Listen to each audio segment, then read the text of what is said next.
Hello and welcome to Art Appreciation, FINA H101. This is presented by Indiana University-Purdue University of Fort Wayne.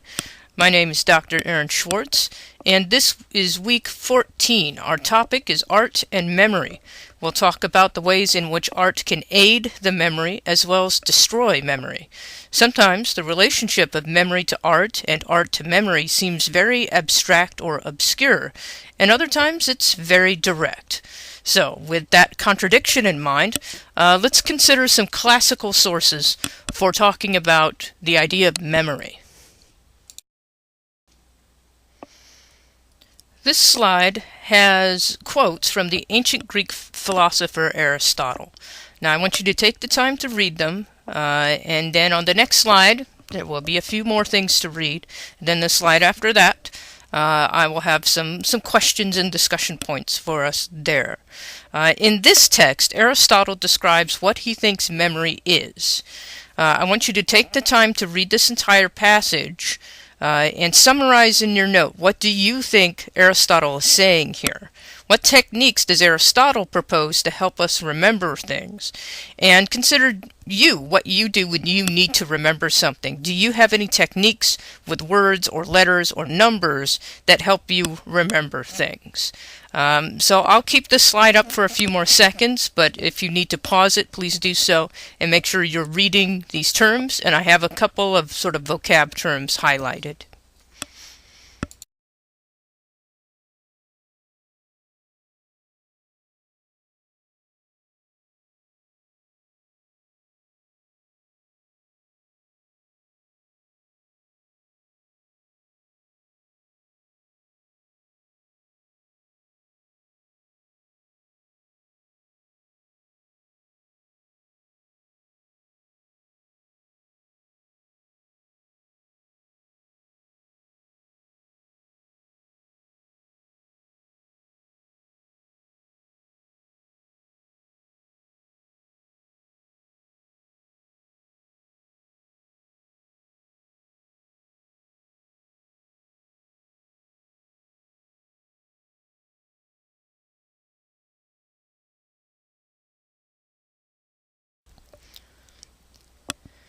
This slide has text from an ancient Roman scholar, and again, I know it seems like a lot to read on your computer screen, but do try to make your way through it. On the next slide, I'll propose some questions for you. This text, which you're about to read, is believed to be by the Roman orator Cicero, and it dates to about the year 90 BC. So again, I'll leave this up for a few more seconds, but if you need to pause it, please do so. And in your notes, you might find it helpful to try to summarize in a sentence or two what you think Cicero is saying here.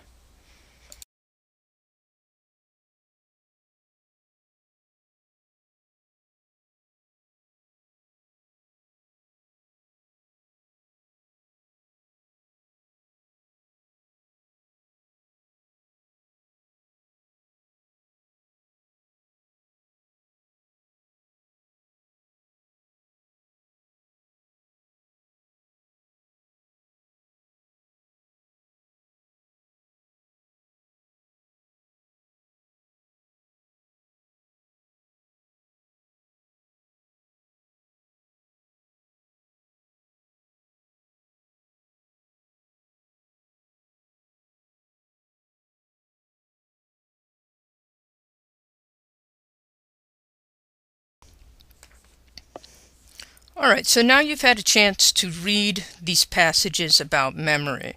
So if you haven't already in your notes, take the time to summarize those passages in just a sentence or two. And in your notes, consider what about memory is actually being said in these passages. How does it actually relate to the idea of art appreciation and the representation of images? And then I want to come back to the issue of mnemonic devices. This is something that a lot of people use. So just to be clear, to make sure that we're using that term correctly, a mnemonic device is just a method for remembering specific events, people, places, or things. And whether it's an acronym or whether it's picturing a word with a picture, or imagining words a certain color, or associating them with numbers. There are probably these little tricks of memory that you've done yourself in your life. Consider what kind of mnemonic devices you use, and ask yourselves, by considering what Aristotle and Cicero wrote in their quotes, how are these things working? How do these mnemonic devices actually trigger your brain into remembering things? Jot down some ideas in your own words in your notes about that.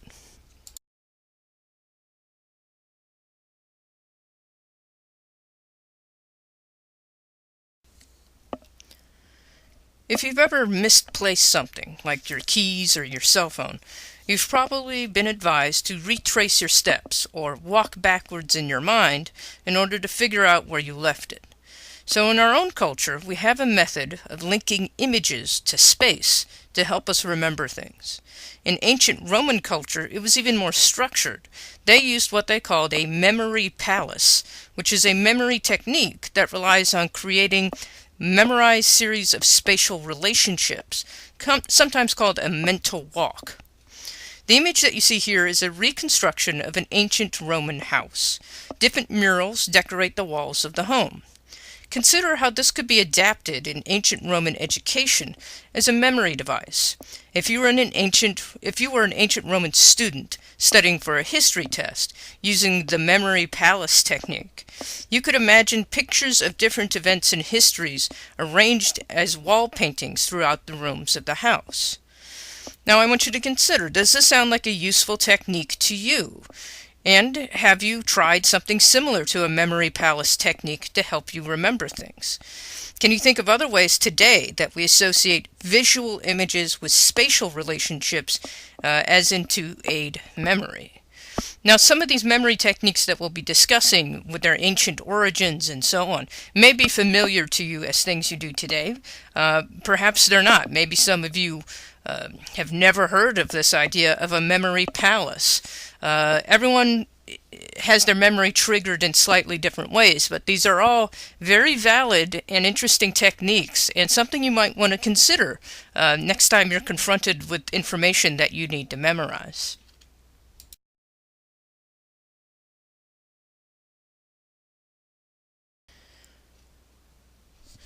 Moving from Roman houses to a Renaissance chapel in Italy, you see that these walls too are lined with images. Now this is much different from the interior of most modern American churches. Across the wall here, we see depictions of biblical stories arranged in sequence as they occur in the Bible. We call this a program, or a series of images that work together towards a common theme or message within a given space. Consider why, in a Christian worship space, images such as these are present. As you look towards the bottom of the picture, you'll notice there are kneeling benches facing the walls, facing the pictures, when the altar is at the long end of the hallway. Consider why that might be. As the images proceed down the wall, they tell the stories from later and later in the New Testament. So take a moment to consider why the Christians who built this church would want to have all of these images from the Bible in their church. Why are there kneeling benches and things that would face the viewer towards those images on the sidewall and not towards the altar?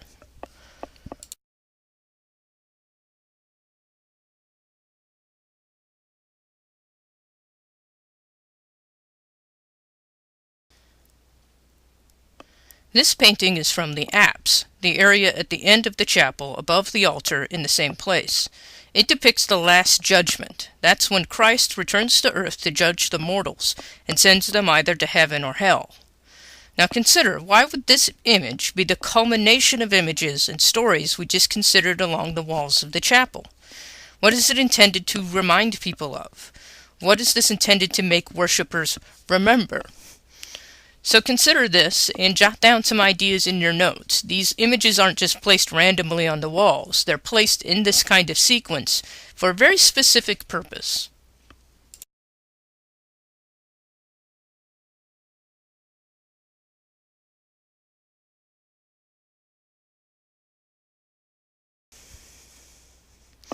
This object is very small, just about 1.5 inches long. It's from the 1300s and probably belonged to a royal person who used it for personal devotion and might have worn it as a necklace. It has hinges and opens up like a locket, and then you can flip through a few pages that are decorated in colorful enamel showing scenes from the life of Christ. It's not only decorated, but it also contained a thorn, believed to have been part of the thorn of crowns Jesus wore when he was crucified. So its content is very holy and very precious. The object is what we call a reliquary. A reliquary is a container for sacred relics, and a relic is defined as an esteemed object associated with a saint, martyr, or other holy figure. In this case, the relic was the thorn. I would like you to consider this pendant, though, not only as an aid to devotion or prayer, but also as an aid to memory. How might a small artifact like a thorn be more persuasive reminder of an event than an artist's image of that event? And if we only had the thorn, why might that not have been as meaningful, especially in terms of memory over hundreds or thousands of years, without the images surrounding it? In other words, how do the relic and the images on this reliquary containing it work together as an aid to memory? These are some complex questions, so please take your time in considering how you want to address them.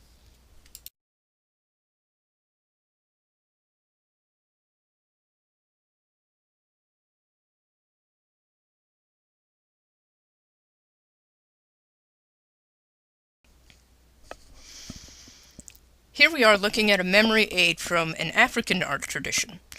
This is an example of a memory board.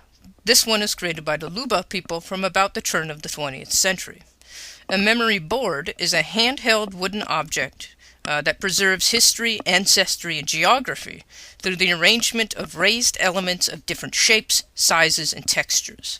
These tactile diagrams are meant to aid a storyteller in remembering the details of his or her stories, and the object itself is something that could be passed down to further generations of storytellers to help them remember as well. The raised elements on the memory board's surface are made of varying materials such as shell or stones or teeth and a variety of sizes and textures. Each functions as a reminder of a story or a detail in a story, and they are arranged in the order of associated events in a history or geography or kinship relation. So essentially, a memory board is a storytelling aid for an oral tradition when there is not written language to preserve and pass down stories from one generation to another. Although we have writing, of course, we all have family stories that are passed down but never written down. The story of how Uncle Bob fell off the roof and landed in a pile of hay or something like that. If you were to create a memory board to preserve stories from your family life or tradition without using written words, what would you include? What kind of stories would it preserve for future generations to learn and pass down themselves? What would it look like? What would it feel like? Would yours be based on touch or sight? Or could it somehow involve scent or sound? Consider that. This is a very fascinating tradition, these very complex memory boards. If you were going to construct a memory board to preserve your own family's oral tradition, what would it look like and what would you include?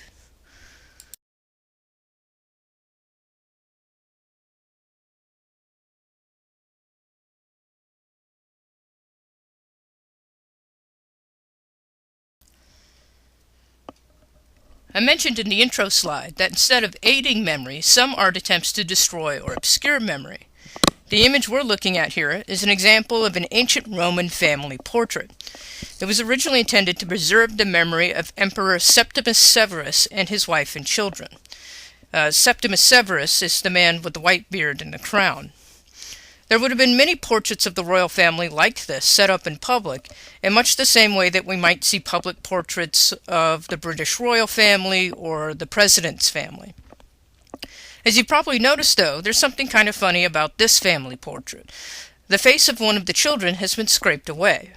This did not happen at the time the portrait was made, but some years afterwards.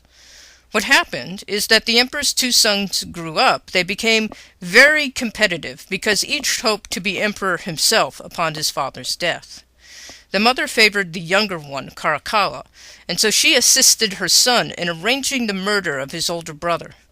When Caracalla then became emperor, he officially ordered all images of his brother to be destroyed, almost as a way of pretending he had never existed. This practice is called damniato memoriae in Latin, which literally translates to damn the memory or to hate the memory of a rival. In ancient Roman culture, damniato memoriae was an official decree indicating the desire of a ruler to eradicate visual evidence of an individual's existence. So a Roman emperor could in essence almost literally wipe out the memory of someone's life. Now I'd like you to consider in your notes on how an artwork can preserve a family history, and how damniato memoriae was effective or ineffective in wiping out any memories of the older brother, considering we're still talking about him today. Can you think of examples from our own time in which people remove other people from a picture to remove them from memory?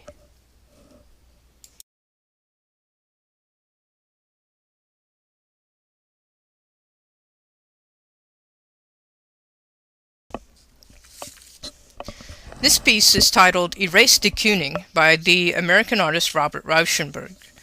In the link that I have on the slide here is a short interview on YouTube with the artist. Please watch it, and then we'll follow up with some discussion questions. So watch that first, and then I'll have a little bit more to say about this image. Like the Joseph Kosuth piece, 1 and 3 chairs that we looked at last week, this work was inspired to some extent by the legacy of Dada, so it's what might be called Neo-Dada. Neo-Dada is a mid-20th century art movement that refers back to the Dada movement of the early 20th century by using modern materials, popular imagery, and or absurdism to challenge traditional ideas of art and beauty. In terms of our discussion of memory, has Rauschenberg removed part of history or art history's memory with the creation of Erase de Kooning, or has he created a new work of art?